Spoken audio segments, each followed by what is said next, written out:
Welcome back to the show, beautiful souls.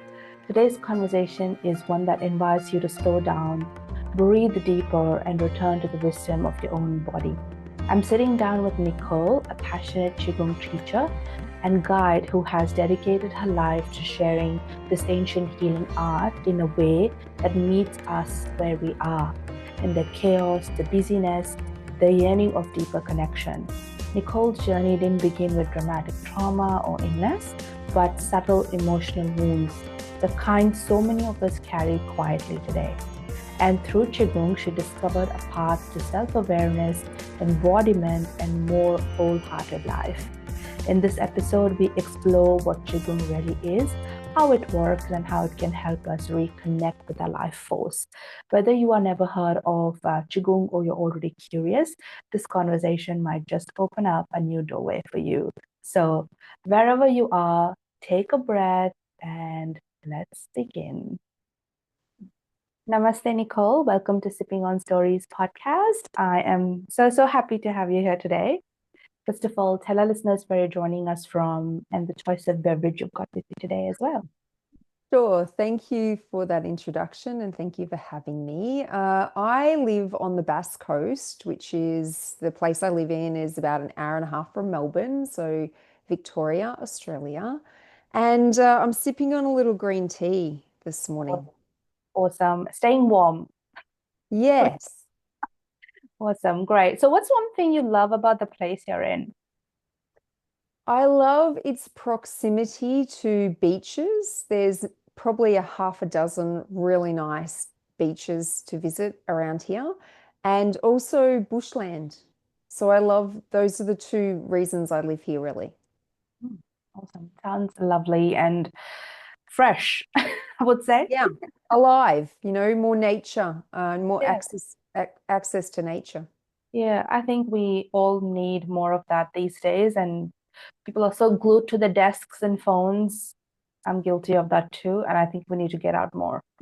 I think it's especially when you work in a profession that requires you to be online, then it's even more important to Yeah, prioritize being offline. yeah, yeah, I agree.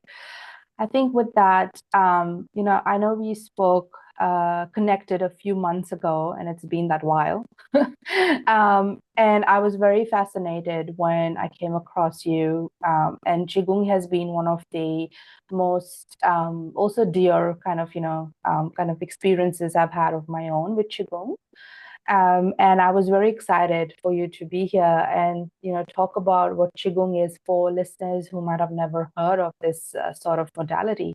And I think a lot of people I've come across are like, "What's that?" And so for those who may have never heard of Qigong before, so how would you describe what it is? It's not just a practice, but as a living philosophy. Mm, mm.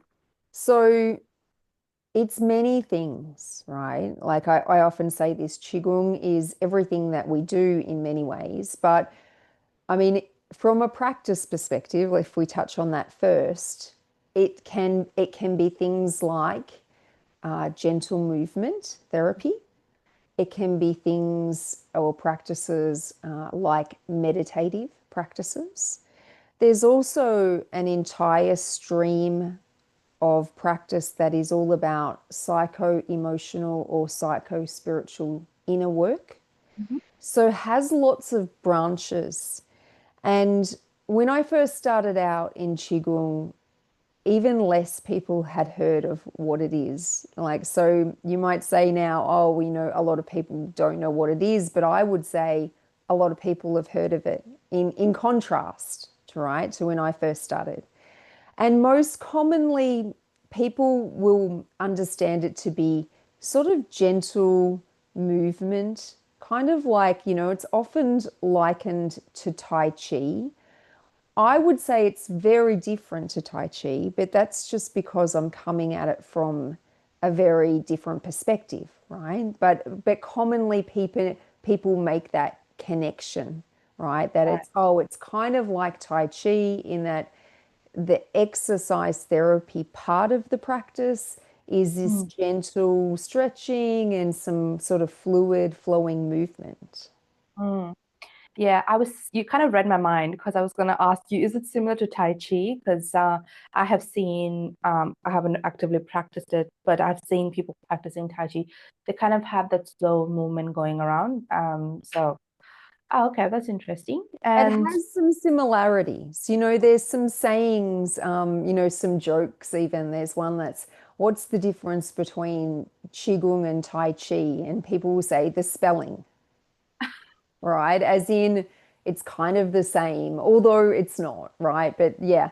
And I don't know if you're familiar with the artist Monet and his paintings.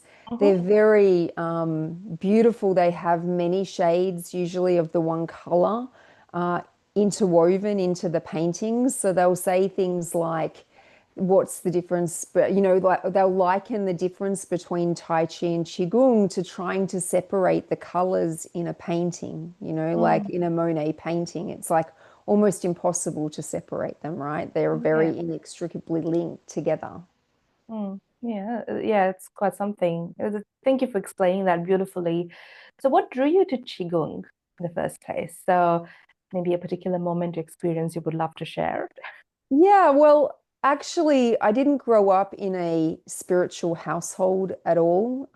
As a young person, I always was interested in the occult and things that were a little bit different than mainstream. And through Mm, my earlier life, I sort of dabbled in yoga and meditation. And in my early 30s, I discovered Qigong, but it was really quite by accident. I was doing some healing work. I had yeah, a healer that I would see regularly, and one day she just said to me, Nicole, I think you should try Qigong. I think you'd really like it. mm, And my answer to her was, I don't know what that is. mm, So that was really the beginning point of this journey that I've been on. And yeah, I went home and basically did some Googling, and it all began from there. And I began practicing just at home, and I just remember thinking to myself, oh, I do really like this. yeah, yeah. Awesome. So, how do you, or maybe I ask how Qigong became a part of your own self-healing? Because I know that your self-healing did not occur with a major big breakdown. So, it was kind of accumulation of a lot of things.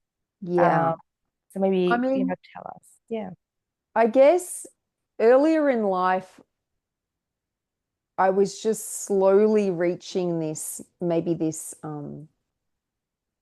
apex point, like uh, Mm, of a breakdown, but not actually having one kind of thing, right? Like I was slowly, um, things were accumulating, right? That needed to be addressed and healed. And when I found Qigong, I just had a lot going on. Like I just come back from overseas and I was doing this healing work and I was delving into all these aspects of my childhood and my teenage years. And mm, so Qigong would just really help to regulate me, right? Like mm, I'm a highly sensitive, emotionally sensitive person, mm, and I feel a lot. So when I first started dabbling in Qigong and I was just doing some of the physical movement practices, I just noticed how it had that really sort of soothing, regulating effect for me. mhm. So I don't know if I answered your question there. Yeah, I think I wanted to kind of get you to touch upon how you went through like these emotional wounds on a day-to-day basis without even knowing or without your knowledge, which kind of got to that point where you were like, oh my God, I need to or kind of, hold hands with Qigong and kind of help you heal these kind of emotional wounds that you had. More of like more of your self kind of discovery, your self healing, Yeah, I really. guess there's no like sort of real direct answer to that, if I'm honest. It's just happened over really 15 years, Mm, of life.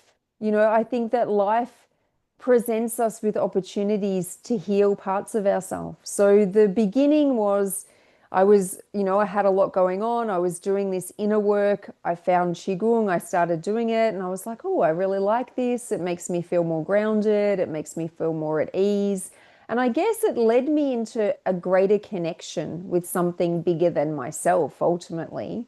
And then over the years, just navigating the struggles or even the triumphs of life, Qigong was always there for me as a practice. It just kept evolving. So Mm, it's hard to answer it in like there wasn't really a defining point, like it's more been through over a long period of time and just mm, different things. Like, for example, I recently got married, right? So when I first met my husband and this relationship, this deep relationship was unfolding, that brings up a lot of your stuff, right? For every person, when you get in mm. relationship with another, it's like a mirror that starts showing you parts of yourself, Yep. right? So I really became aware of how much was still there, even after 10 years of navigating this healing path.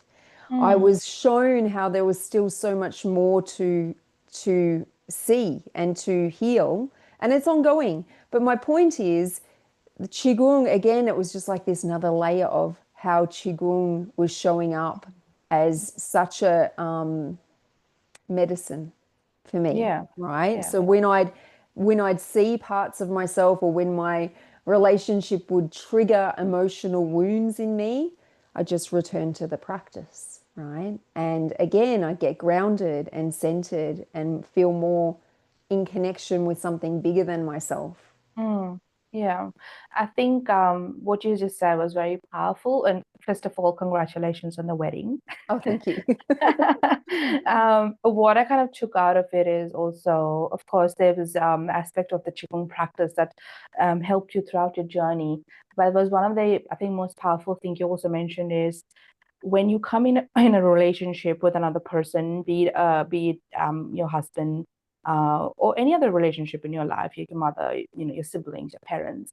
So they're all showing us a mirror in the sense that we often kind of fail to recognize that. I feel a lot of people do, and having that kind of depth to understanding that, hey, there's something that I need to work on before Mm. I start kind of be like, oh, this happened, and kind of put blame. And I think people kind of get into it, and they're going round and round with it.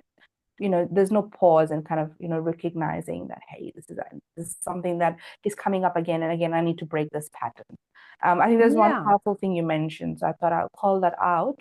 um, and maybe we could dive into what actually happens when we practice qigong. So how does moving the body in these subtle flowing ways help us shift physically or emotionally? Okay. So we have this energy system within our physical body, right? It's Mm, made up of meridians and vessels and mm, acupoints. And, in the yogic tradition, it's viewed very similarly, just with different labels, right? And I'm sure in other traditions as well. So yes. essentially, our body is this energy system, right?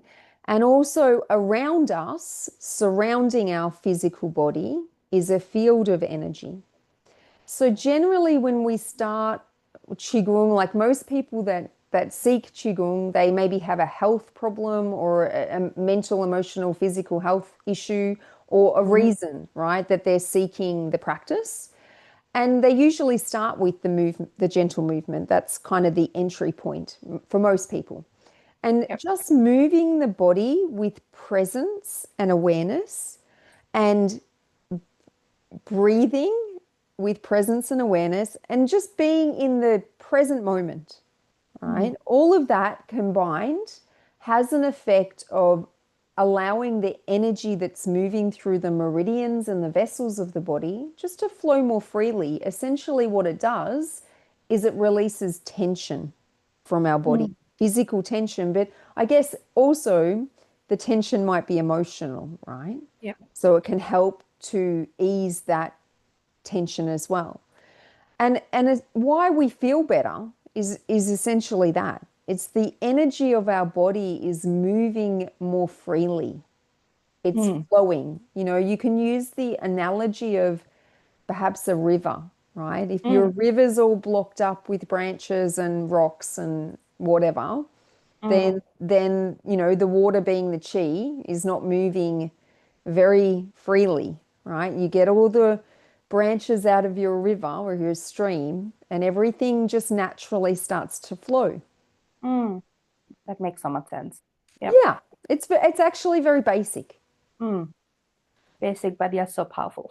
Yeah, yeah. And so when the energy begins to flow more freely, then all the organs of the body receive the energy and the blood and the nutrients that they need. And ultimately, our body is a self-healing organism. So Mm, when everything's operating as it's supposed to and flowing, then the belief from Oriental medicine is that we have good health.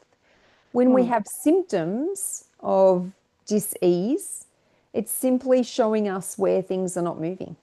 mm, And I think in our modern day, this time we live in, I think there's perhaps other something else to consider is that we have a lot of toxicity in our environment and in our mm. food system. Yeah. So I think that can be something that needs to be looked at as well. It's maybe not as simple as it was, I don't know, 1,000, 2,000 years ago. Like I think Yeah. we have this added element of needing to understand that there's a lot of toxins in our world. Yeah, it's very interesting you bring that up because just this morning, as I was getting ready for this episode, I was just kind of reading how people have suddenly started to react. I mean, it's happening for a while now. We're starting to react to food, like gluten allergies, lactose intolerance, because a few years ago, when I was born in the 90s, we would always have milk, like growing up. It was a source of protein for us, and it was encouraged to have a warm glass of milk. Uh, but because they are genetically modifying the cattle, it affects and it kills the required protein, and of course, pasteurization of the milk. It kills the required protein that we need. And I find it, and it's also because the cattle haven't been, feeding them grass because they're meant to be just, having grazing and having grass, and now they kind of get the cattle to eat what, all sorts of things. Mm. So I guess, and it's so true that we are reacting to so many things, and it makes me very sad sometimes. Like this is so bad, and I mean I get it why it was done scientifically, but the kind of effect it's been having. But I Mm. think it is great to for people in this. I hope that this episode is more encouraging for people to get into qigong and start practicing that to kind of eliminate those toxins naturally because our body can heal naturally as well. Yeah, yeah, exactly. And I guess, the movement therapy, which is what we've kind of been talking about primarily so far, Mm.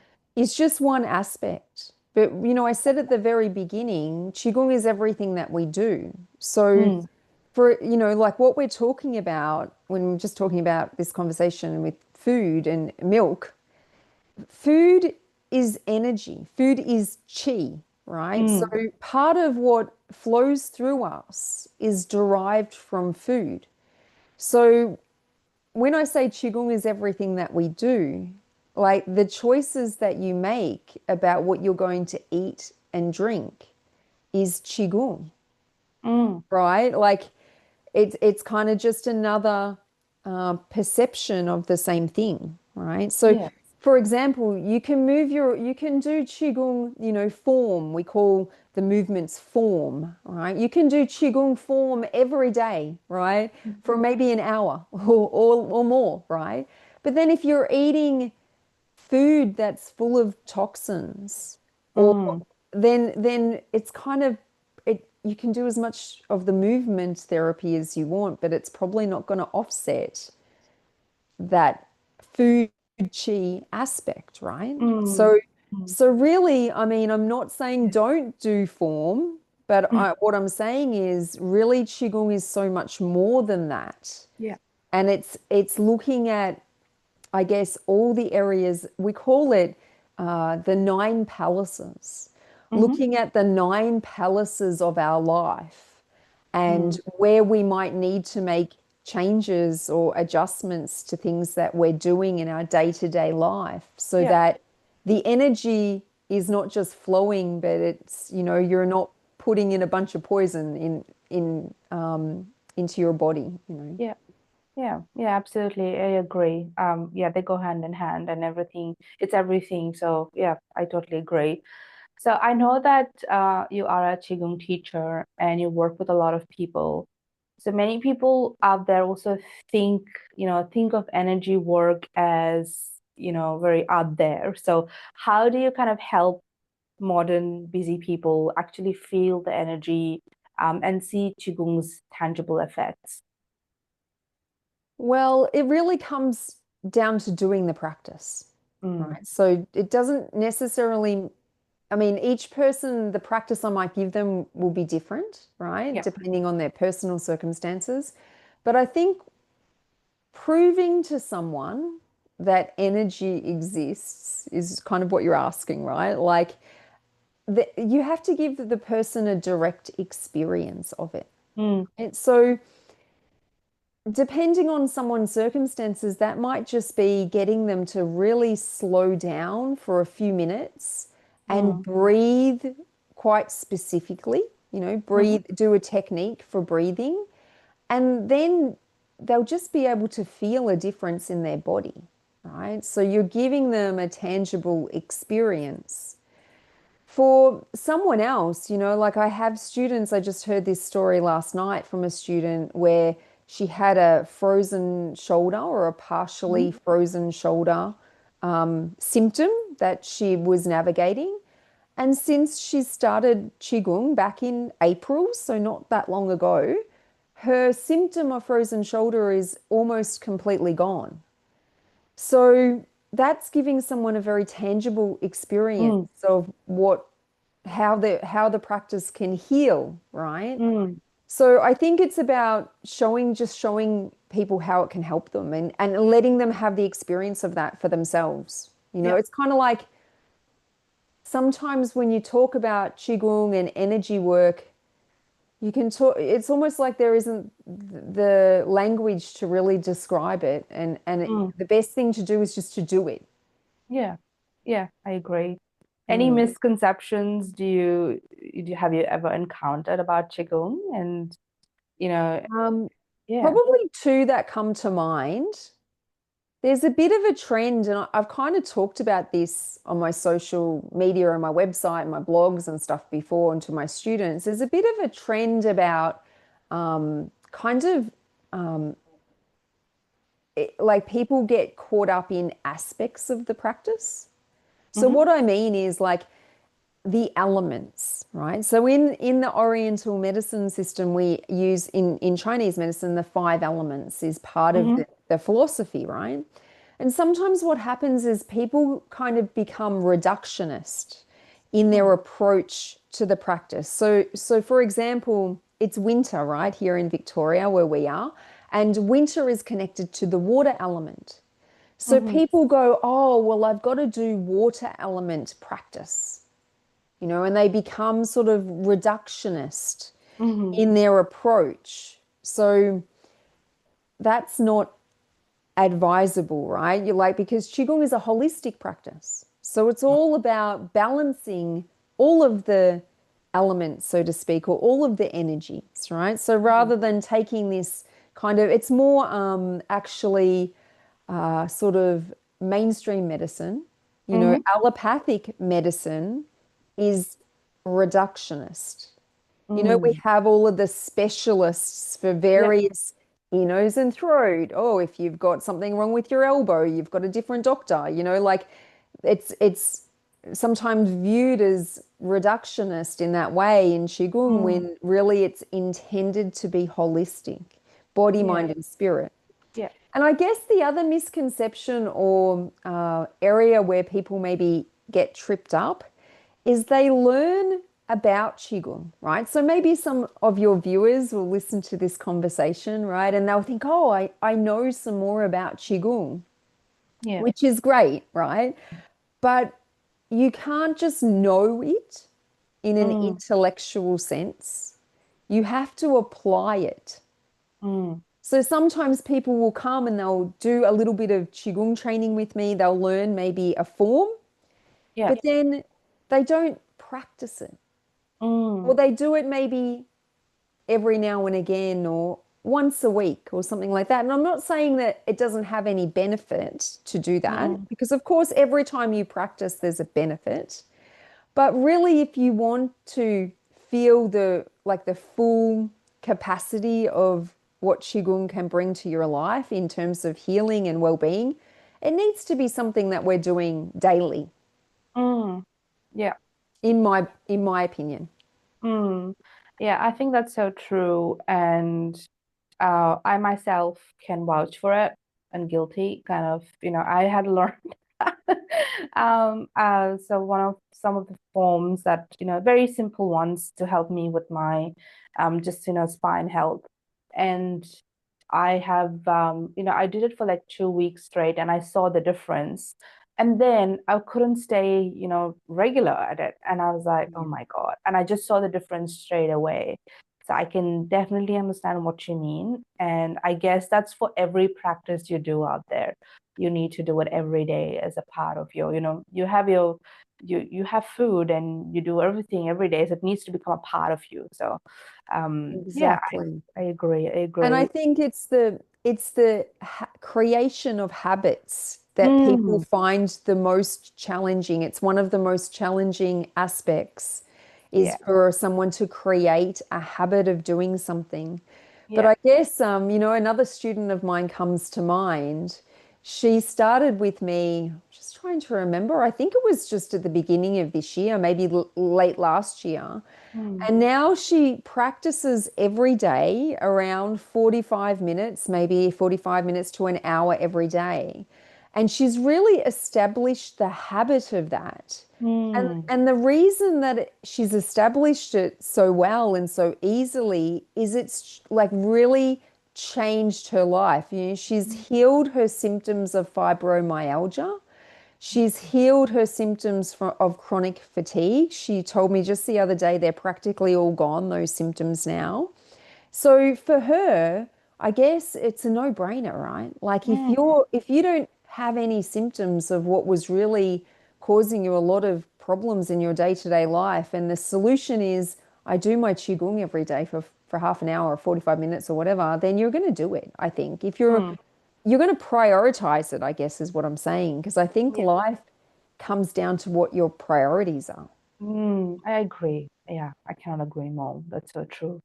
Yeah, that was, one of the questions I had was, if you could share some of your student journeys, which you already have. So we'll not get into it. I mean, unless you have more stories, please do share. I'm sure Uh, there's many others, but I think I've made my point with that, right? yeah. But if someone's listening and feeling disconnected or tired or just emotionally flat, what's one simple Qigong practice or mindset shift they could, try today to begin to reconnect with their life? So I'm actually going to give you two. I hope that's okay. Of Uh, course, more the merrier. so, I mean, these are so basic, two really basic things. So there's a technique that's called full torso breathing. Hmm. And it's essentially manipulating your breath. So when you take your inhalation, you draw it right down to below your belly button, Hmm. then draw it out to the sides, to the waist, to your waist area. You draw it into your central pallus, which is your Hmm. solar plexus, lower rib region. You draw it into the back of your heart, and then you draw it into your chest and right up into your shoulders. So it's Hmm. using those. I'm trying to think of the right name. I can't think of it, but it's the internal muscles of Yeah. your body, right? So your diaphragm, of course, but there's other muscles internally that Hmm. are supposed to be used for breathing. And for most people, they don't use those muscles at all. They use their chest or maybe they protrude their belly forward when they breathe. But using this full torso technique, it's sometimes called bellows breathing, can Right. be hugely beneficial. Just a few breaths, like 3 to 6 of those breaths can really energize your whole body, and you'll Mm-hmm. feel different. You'll feel different body, mind, and spirit after doing Mm. that, right? It's a very easy Yeah. technique. Yeah. Is that are you supposed to like fill up or breathe um just down your belly button to the sides, to the chest, shoulders? Is that in one breath, or does it happen Yeah, in a multiple breath? in Oh. one breath, right? So you're really going to slow down your inhalation, and you're going Mm, to bring your awareness and your focus to each of those parts of your torso, mm, like you're filling them up. And you're right. going to keep breathing in until you've filled up your whole torso, right? So full Mhm. torso. And then you just slowly exhale, right? Mm, And then you'll do it again. So you're really having to manipulate the way that you're inhaling to do that yeah. technique. Yeah. Yeah. That requires a lot of focus and in the moment kind of as you were, talking about. So it comes together. Yeah, and you can do it anywhere, right? You don't need any equipment, and you can do it in your car before you get out your car to go to a meeting or go see someone if you feel like you need to maybe regulate your system, or you Yeah. can do it at home. Like it's easy. Mm, yeah. Yeah. Totally. The other thing I was going to share with you, it does require equipment, right? But Okay. I've got it right here. Ooh, okay. This is called a chi brush. Chi brush. Yeah, Mm-hmm. and it's made out of bamboo, Mm-hmm. and you use it to hit your body, Oh, right? Just like I have there. You hit your whole body, right. right? And you awaken all the pores of your skin, because Mm, in this tradition, it's believed that we draw life force or vital energy in not just through our nose when we breathe, through all of the pores of our skin. mm, So that technique takes a little bit more time. You probably can't do it in the car, right? But you can do it in the morning as a way mm. to really enliven your body and get your body drawing a lot of vital energy in from the surrounding environment. Oh, wow. Is that similar to tapping as well? Or? Well, yeah, I guess it is, because there's a technique in Qigong where we just tap our body, Mm, right? So you tap it's called a chi massage. You tap your body all over. And there's a few other techniques where you might tap very specific points. I mm. think maybe what you're referring to when you say tapping is maybe the technique of EFT. Is that what you're meaning? I think so. I think Yeah. because I had seen it very long back, and I would wake up in the morning and start kind of tapping, my head and some of the points on my Yeah. face. Yeah. Yeah, to really wake up. So I think it was Louise Hay, was Oh, yeah. one of the forefront, Mm, someone at the forefront of the yes. EFT movement many decades ago Mm, now, where yeah. yes, you tap on very specific acupressure or acupuncture points, and usually you use some kind of mantra or Mm. affirmation, Oh, right, yeah. Yeah. for clearing energy. And Mm, so all definitely all connected. mm. Yeah. Yeah, that's so beautiful. Ooh. The other kind of curious question I have is Mhm. um, a lot of healers or Qigong healers incorporate different sort of other modalities in their techniques as well. Is that something more common? Because when I used to think about Qigong energy healing, when I heard it for the first time, I was like, oh, maybe it's like Reiki healing, you're gonna put your palms on and give Reiki. But then I started seeing different kind of versions of it. And Mhm. the one where I saw one of the other Qigong master, he kind of incorporates a lot of techniques within. So there's Reiki, there is more of acupressure as well, and I guess more of those two that I've seen with Qigong, of course. So what to expect? So when people are kind of going and seeing maybe a healer or Qigong healer or a practitioner, what can they expect? Because I think I'm like, what is used? Do you use other healing modalities with it? How does it work? And Yeah, I think this is a great question, right? Because you don't know what you're going to get. Right? Like I say that because even let's first look at Qigong, right? If Mm, someone says they practice or they teach Qigong, that can be so many things mm, like that they're doing. That could be so much contrast in what they're doing.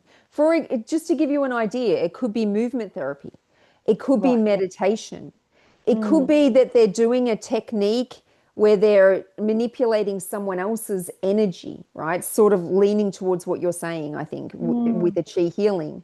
It could be there's so many variations, even in just in form. If you were going to learn Qigong form, i.e., movement, there's thousands of forms, right? mm, So I always say when people come to my sessions, I might ask them, "Have you done, who's done Qigong before?" And a few yeah. people will put up their hand, and I'll say, "Okay, well, it's likely what I'm going to do is going to be completely different to what you've experienced previously." So there's Mm, just so much contrast in the techniques, right? right. And the second part of my answer, I think it's a good distinction to understand. There's Qigong in that there's self-healing practices, and they could be Mm, all of those things I just mentioned. right. And then there's Qi healing. Mm, And I feel like there's kind of like they're different things. And so Qi healing can be done on yourself, right? mm, It can be techniques that you use for self-healing. But often these other things that you just mentioned kind of fall into this category of chi healing. And it's when you have a practitioner yeah. that's doing Mm, something to your energy field. So mm, things like Reiki, yeah. pranic healing, in the Chinese tradition, it's just called external chi healing. Mm, And there's so many. I can't even think off the top of my head. Palawa, there's another one mm, called source healing. There's so many different techniques that could fall under this sort of umbrella that we call mm, chi healing. So right. yeah, if you decided you were going to go and have a chi healing and you went onto Google and you put in chi healing Melbourne or something, all kinds of things could come up Mm, in like available, and yeah. you really have to, I think, be a bit discerning and really try to find out what is this person actually doing, because they could be doing any of those things, right? Mm, And yeah. calling it chi healing. Yeah, yeah, absolutely. Thank you for kind of shedding light on that. It definitely has provided some clarity to myself, and I hope it has to the listeners as well. With that, Nicole, we have come to an end to our episode. Unfortunately, time flies when you're having amazing conversations with Sure some does. I could complete easily just talk about qigong all day.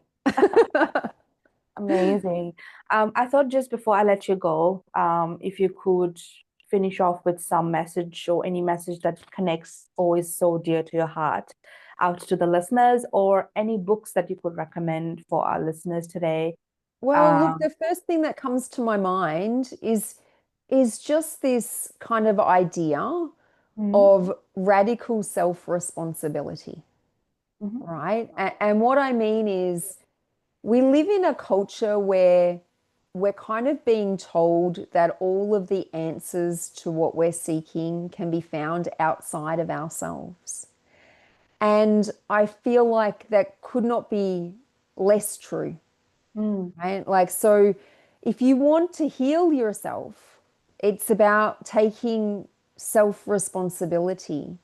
And whether you choose to do Qigong or explore other practices that can help you on that journey, it's really up to you as an individual to seek and adopt things into your life that are going to heal you. And maybe, going back to our conversation earlier about food chi, maybe it's about getting rid of things out of your life that are mhm, so you're going to heal.